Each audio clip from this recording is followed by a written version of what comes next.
Hello, welcome back in magnet physics classes. आज का class start होने वाला है आपका एक क्वेश्चन के साथ, और क्वेश्चन है वो हु डिस्कवर्ड इलेक्ट्रॉन। इलेक्ट्रॉन का खोज किसने किया? ऑप्शन ए है जेम्स चैडविक, ऑप्शन बी है रदरफोर्ड, ऑप्शन सी है गॉडस्टिन, ऑप्शन डी है जे थॉमसन। देखा जाए जो आपका सही लगे आंसर कमेंट बॉक्स में टाइप करें। आंसर सही हो गलत हो डजेंट मैटर, इसका आंसर हम वीडियो क्लास में दे देंगे एक्सप्लेनेशन के साथ। आज जो हम लोग पढ़ने वाले हैं वो पढ़ने वाले हैं ऑरिजिन ऑफ चार्ज। अगर हम लोग देखा जाए तो हम लोग के आसपास डायरेक्टली इनडायरेक्टली मैक्सिमम चीज़ें हम लोगों से इलेक्ट्रिसिटी से जुड़ा है, चाहे मोबाइल हो, टीवी हो, लैपटॉप हो, फ्रिज हो, वॉशिंग मशीन हो, कंप्यूटर हो, बहुत सारी चीज़ें हैं, सेंसर हो, बहुत सारी चीज़ें जो है आपका इलेक्ट्रिक से जुड़ा ही होता है। तो ये काफ़ी इंटरेस्टिंग हो जाता है कि चार्ज का जन्म कैसे हुआ, चार्ज सबसे पहले कहाँ शुरुआत हुआ था। तो इसके लिए हम लोग इसका हिस्ट्री जान रहे हैं, और वो क्या है आपका ऑरिजिन ऑफ चार्ज। बहुत ज़्यादा डिटेल इसमें हम लोग को नहीं पढ़ना है, बस क्या पढ़ना है, कहाँ से स्टार्ट हुआ था वो देखना है। देखिए ये इंसान को देख रहे हैं आप गौर से, जो सफ़ेद आंखें दिखता है जिसका, यही इंसान है जिसका नाम है थैलस ऑफ माइलेटस। इसको आप कई बार देखे होंगे।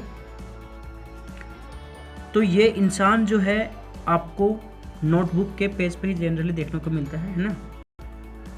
थैलस ऑफ माइलेटस हैं ये चार्ज को सबसे पहले ऑब्जर्व किया था। कैसे किया था देखिए कि एक ग्रीक वर्ड में एक वर्ड होता था इलेक्ट्रॉन, ठीक है। ये इलेक्ट्रॉन जो है इसका मतलब होता था एम्बर। और ये एम्बर के साथ क्या किया था वो देखिए। ये इंसान जो है थैलस ऑफ माइलेटस, ये देखा कि जब कोई पेड़ पौधे कट जाते हैं तो उसके आसपास जो वाटर मॉलिक्यूल, जैसे ये पेड़ है, इसे अगर हम यहाँ कहीं कट हो गया तो इससे जो वाटर मॉलिक्यूल्स बाहर आएंगे, तो बाहर आने के बाद एक जगह जम जाते हैं, तो जम जाते तो इस टाइप का दिखते हैं। इसी को क्या बोलते हैं? एम्बर। अब ये जो एम्बर है आप यहाँ भी देख सकते हैं, इस लकड़ी पे ज़्यादा अच्छा दिख रहा है ये कि यहाँ से वाटर मॉलिक्यूल क्या हुआ है, एक्यूमुलेट हुआ है। तो जब जम गया तो इन्होंने क्या किया कि इस एम्बर को, मतलब जो लठ बोलते हैं हिंदी में, इसको हिंदी में क्या बोलते हैं? लठ। उसको ये क्या किया कि क्लॉथ के साथ, कपड़े के साथ रगड़ना स्टार्ट किया। जब रगड़ा तो देखा कि ये जो एम्बर है, मतलब लठ है, वो छोटे छोटे जो पार्टिकल होते हैं ना, डस्ट पार्टिकल, धूल और कण, लिप्स पत्ते छोटे छोटे, उसको क्या करने लगा? अट्रैक्ट करने लगा। तो फर्स्ट टाइम पे ये एक्सपीरियंस किया था। कहाँ के थे ये? ग्रीक के थे। नाम क्या था? Thales of Miletus. कितना? 600 BC, मतलब आज से करीब 2600-2700 साल पहले। It's a huge time. तो क्या ये एम्बर से पहले ऐसा कोई फिजिकल फेनोमेना होता था क्या कि जो जिसमें इलेक्ट्रिसिटी पहले भी था? हाँ, बहुत सारे फेनोमेना हैं जिसका हम कुछ एग्जांपल लेना चाहेंगे। पहला एग्जांपल बहुत फेमस है, वो है वज्रपात, लाइटनिंग, है ना। आप लोग को इससे अनदेखा तो होंगे नहीं, आप इसे कई बार सुने होंगे, बिजली गड़क रहा है ना। तो सबसे पहले तो इसमें भी जो होता है लाइटनिंग, ये आपका किससे है? इसमें क्या होता है? चार्ज ही होता है। और भी बहुत सारे, एक फिश भी था जिस फिश का नाम है आप सुने होंगे, टॉर्पीडो है। टॉर्पीडो रेज बोलते हैं, टॉर्पीडो फिश बोलते हैं। देखने में कैसा लगता है? फ्लैट प्लेट जैसा दिख रहा है ये, और ये लगभग 20 से 220 वोल्ट को वोल्टेज जनरेट कर सकता है, अपना इलेक्ट्रिक पोटेंशियल क्या कर सकता है? डेवलप कर सकता है। 220 वोल्ट इतना है कि आपके घर में कई सारे बल्ब जलते हैं, टीवी फ्रिज चलते हैं। तो समझ सकते हैं कि ये कितना अकेले कर सकता है। और जब 220 वोल्ट का किसी अगर व्यक्ति पे लगता है, किसी इंसान पे, तो उसका कितना उसके लिए हार्मफुल हो सकता है। तो ये चीज़ आपको समझना पड़ेगा। अब देखते ये टॉर्पीडो दिखता कैसे है रियलिटी में जब ये पानी में होता है। देखते हैं वहाँ तो फोटो देखें, यहाँ एक वीडियो देखते हैं उसका छोटा सा टॉर्पीडो के लिए। ये टॉर्पीडो दिख रहा है, ये आंखें दिख रहा है इसका। जब इसको एक कैमरामैन टच करेगा, छोटा सा, थोड़ा सा जब इसको क्या करेगा? टच करेगा। ये छोटा वाला है, ये बड़े बड़े भी होते हैं। देखना इसका रिएक्शन देखा जाए। Oh no, it's look so dangerous. Oh yes, समझ सकते हैं। अगर सामने में देखने में और मज़ा आता है, ठीक है। ये टॉर्पीडो है, ये कितना वोल्टेज जनरेट कर सकता है बताइए तो? 20 से 220 वोल्ट। अब हम लोग बात करते हैं चार्ज की। बहुत सारे साइंटिस्ट आए इसमें चार्ज के बारे में बताएं, जिसमें से एक थे आपके बेंजामिन फ्रैंकलिन। बेंजामिन फ्रैंकलिन जो था वो टाइप्स ऑफ चार्जेस बताए कि चार्ज कितने प्रकार के होते हैं, दो, एक पॉजिटिव होता है, दूसरा क्या होता है, नेगेटिव। पॉजिटिव चार्ज ऐसा हो गया, नेगेटिव चार्ज ही हो गया। या तो हम लोग पॉजिटिव प्लस क्यू लिख सकते हैं, या तो क्या लिख सकते हैं, माइनस क्यू लिख सकते हैं। ठीक है, ये चीज़ें हैं। ये पॉजिटिव चार्ज और नेगेटिव चार्ज अब होता क्या है, इसको समझने के लिए हम लोग को एक एग्जांपल लेना पड़ेगा, है ना। देखिए, अगर कोई ये बॉडी है, ठीक है, इसके पास मान लेते हैं 11 इलेक्ट्रॉन है। अगर ये इलेक्ट्रॉन को क्या करता है, लूज करता है, एक इलेक्ट्रॉन लूज किया, फिर दूसरा इलेक्ट्रॉन लूज किया, फिर तीसरा किया, तो जैसे जैसे ये लूज करेगा इलेक्ट्रॉन को, तो इस पर क्या आता चलेगा, पॉजिटिव चार्ज।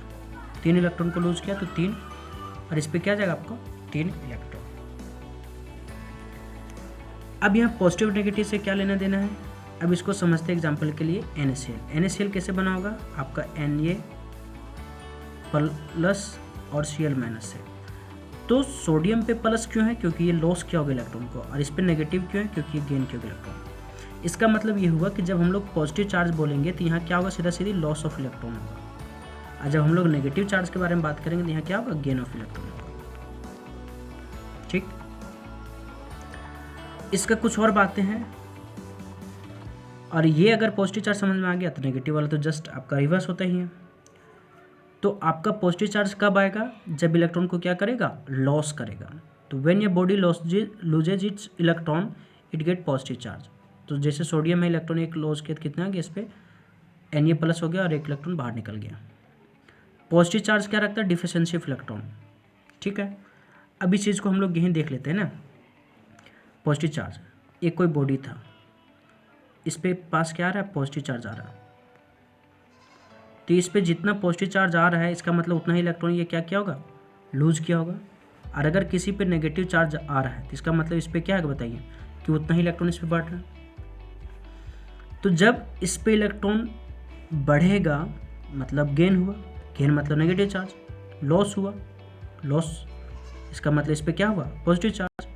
तो इसके पास इलेक्ट्रॉन घटेगा, बढ़ेगा, घटेगा, घटेगा, उसको हम लोग क्या बोलते हैं, डिफिशियंसी बोलते हैं। ठीक है, तो इसके पास क्या होगा, डिफिशियंसी ऑफ इलेक्ट्रॉन। इसके पास क्या होगा, बताइए, एक्सेस ऑफ इलेक्ट्रॉन। ये बात समझ में आ गया। एक चीज़ और पूछते हैं आप लोग कि मास ऑफ इलेक्ट्रॉन क्या होता है, बताइए। 9.1 × 10⁻³ kg होता है। ठीक है, अब आप लोग से एक बात यहाँ पूछना चाहेंगे कि अगर कोई बॉडी पॉजिटिवली चार्ज हो रहा है तो उसका मास घटेगा या बढ़ेगा, घटेगा। क्यों घटेगा, पॉजिटिव चार्ज है तो एक इलेक्ट्रॉन का अगर ये लॉस किया तो एक इलेक्ट्रॉन का मास घटेगा ये। तो मास ऑफ 1 इलेक्ट्रॉन कितना होता है, इतना। अगर मानते एक इलेक्ट्रॉन लॉस किया तो एक इलेक्ट्रॉन का मास इतना हुआ। अगर 2 इलेक्ट्रॉन करता तो 2 इलेक्ट्रॉन का, तो एक इलेक्ट्रॉन को पता है 2 से गुना करते तो 2 इलेक्ट्रॉन को मास। मतलब सीधा सीधी बात अगर समझा जाए तो ये हुआ कि अगर कोई पॉजिटिव चार्ज है इसका मतलब वहाँ लॉस हो रहा है इलेक्ट्रॉन का, इलेक्ट्रॉन को लॉस हो रहा है तो उसको हम लोग क्या बोलेंगे, डिफिशियंसी बोलेंगे। इलेक्ट्रॉन का वहाँ कमी हो रहा है, साथ ही साथ में जितना इलेक्ट्रॉन लॉस करेगा उसका मास वैसा ही क्या करेगा, डिक्रीज करेगा।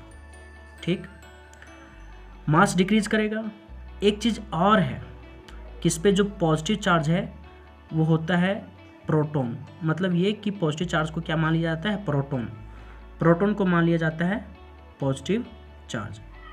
अब ये पॉजिटिव चार्ज मान लिया जाता है प्रोटॉन को, और इलेक्ट्रॉन को क्या मान लिया जाता है, नेगेटिव चार्ज। तो आप लोगों ने देख ही लिया अब कि आपका इलेक्ट्रॉन और प्रोटॉन के बारे में। देखिए, अब हम चाहते हैं कि इसके बारे में डिफरेंस देख लें, है ना। इसके लिए थोड़ा सा एडिशनल इन्फॉर्मेशन दे देते हैं यहाँ। एडिशनल इन्फॉर्मेशन क्या है कि मास ऑफ जो प्रोटॉन होगा वो क्या होगा, 1.6 × 10⁻⁷ kg होगा। चार्ज दोनों पे सेम ही होता है, इलेक्ट्रॉन और प्रोटॉन पे, और मास ऑफ इलेक्ट्रॉन तो बता दिए है ना। और इलेक्ट्रॉन और प्रोटॉन पे ही चार्ज होता है। जब हम लोग बात करते हैं न्यूट्रॉन का तो उस पर चार्ज क्या होता है, 0, मतलब न्यूट्रल होता है। तो आपको एक हम यहाँ बहुत अच्छे से बताने वाले हैं डिफरेंस किसके किसके बारे में, पॉजिटिव चार्ज और नेगेटिव चार्ज। पहला बात करते हैं, यहाँ क्या होता है आपका लॉस ऑफ इलेक्ट्रॉन होता है, ठीक है, और यहाँ क्या होता है बताइए तो गेन ऑफ इलेक्ट्रॉन होता है, ठीक। पहला डिफरेंस में कोई दिक्कत नहीं। दूसरा क्या है इसका बताइए तो, दूसरा जो है इसका कि जब आपका इलेक्ट्रॉन को लॉस होगा, ठीक है, तो इसके पास क्या होगा डिफिशियंसी होगा, इसके पास क्या होगा डिफिशियंसी ऑफ इलेक्ट्रॉन होगा, ठीक है। क्या होगा बताइए तो डिफिशियंसी ऑफ इलेक्ट्रॉन, और डिफिशियंसी ऑफ इलेक्ट्रॉन इसके पास होगा, और इसके पास क्या होगा एक्सेस ऑफ इलेक्ट्रॉन।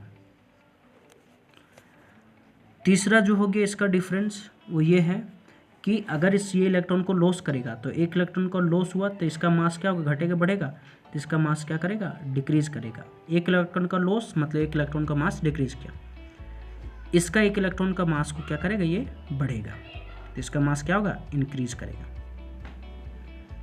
अब बात होगी यहाँ ये कि इसको हम लोग जो पॉजिटिव चार्ज है उसको क्या मानते हैं हम लोग प्रोटॉन को मानते हैं, नेगेटिव चार्ज को क्या मानते हैं हम लोग इलेक्ट्रॉन को नेगेटिव चार्ज मानते हैं।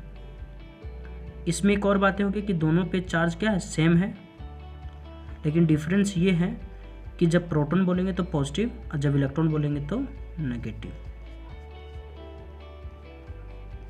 ये आपको डिफरेंस अच्छे से समझ लेना है, ठीक है। चलिए अब आगे बढ़ते हैं हम लोग, और वो है आपका नेगेटिव पॉजिटिव चार्ज हो गया। अब हम चाहते हैं कि क्वेश्चन बने।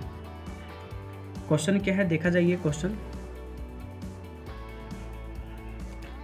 ऑब्जेक्टिव क्वेश्चन क्या है देखिए।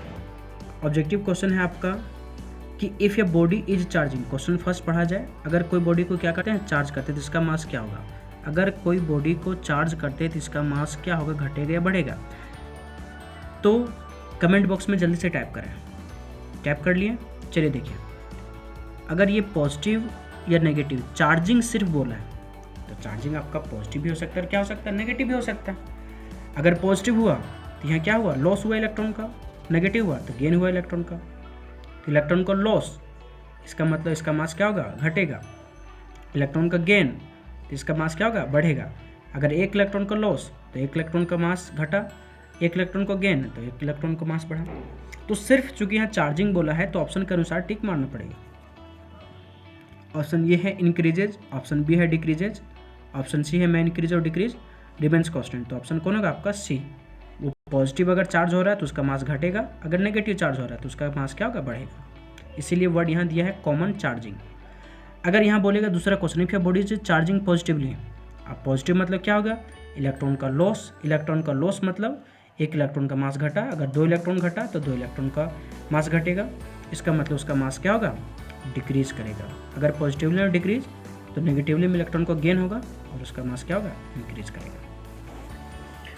एक आपके लिए जो क्वेश्चन दिया था उसको भी बना देते हैं, और वो क्वेश्चन है आपका कौन सा, हु डिस्कवर्ड इलेक्ट्रॉन, इलेक्ट्रॉन को खोज किसने किया। तो आंसर बहुत इजी है, ये क्वेश्चन भी इजी है, जे थॉमसन, ठीक है। ऑप्शन ये है आपका जेम्स चैडविक ये न्यूट्रॉन का खोज किया था, रदरफोर्ड प्रोटॉन का, गोल्डस्टीन्स पॉजिटिव का।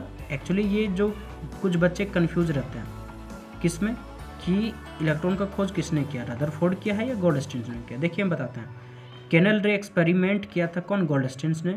इसमें से ही बताया था कि केनेल रे एक्सपेरिमेंट में जो होगा कि आपका हाइड्रोजन प्लस होगा, ठीक है, जब एक इलेक्ट्रॉन रिमूव हो जाएगा तो उस पर क्या हो जाएगा प्लस हो जाएगा, ठीक है, केनेल रे और इनॉर्ड रे। रदरफोर्ड एक्चुअली जो है ये डिस्कवर किया किसको प्रोटॉन को, मतलब ये बताया था गोल्डस्टीन के प्रोटॉन जो होंगे आपके क्या होंगे पॉजिटिव होंगे। चीज़ें क्लियर है, आई होप आपको बहुत अच्छा समझ में आया होगा। अगर आपको समझ में आ गया और लगे आपके लिए वीडियो हेल्पफुल है तो चैनल को लाइक करें, चैनल को सब्सक्राइब करें और बेल आइकन को हिट करना ना भूलें ताकि आपके लिए कोई भी वीडियो मिस ना हो जाए, ठीक है। फिर